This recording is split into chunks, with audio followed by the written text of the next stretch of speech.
Hello, আসসালামু আলাইকুম guys. দেখেন, এটা হলো থ্রি পিনের সকেট, বুঝছেন? এটাতে আরেকটা আছে থ্রি পিনের ইউএসবি, এটা লাগাবো। দেখেন, আমি এটা সর্বপ্রথম স্ক্রুপগুলো খুলতেছি।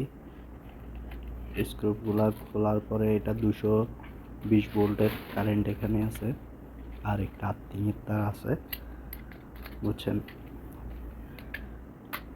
দেখেন, সর্বপ্রথম আমি এগুলা খুলতেছি। খোলার পরে এখানে লাগাবো আমি থ্রি পিনের ইউএসবি লাগাবো।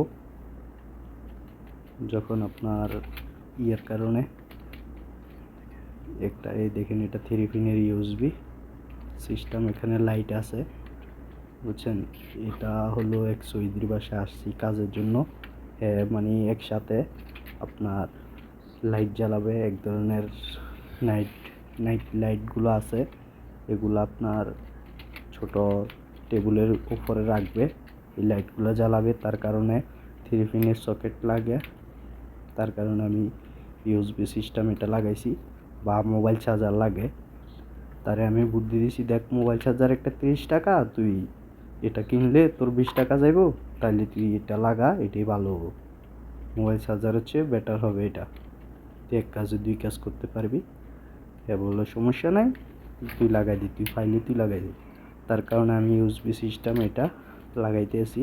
দেখেন, লাগানো হয়ে গেছে পুরো অলরেডি। একটা নিউট্রাল আর একটা লাইন দুইটার ভিতরে লাগাই দিছি তার। দেখেন, এখন ফিটিং হয়ে গেল সবগুলা। দেখেন, ফিটিং করে ফেললাম। এখন লাইটের লাইন দিব। দেখেন লাইটগুলো কেমন জানাবেন আপনারা। এই লাইটটা আছে, এই লাইটটার জন্য আমি থ্রি পিনের ইউএসবি সিস্টেম এটা লাগাইছি, তার কারণে দেখেন কেমন এটা লাগতেছে লাইটটা। কারণ হের যে খাট আছে, খাটের কাছে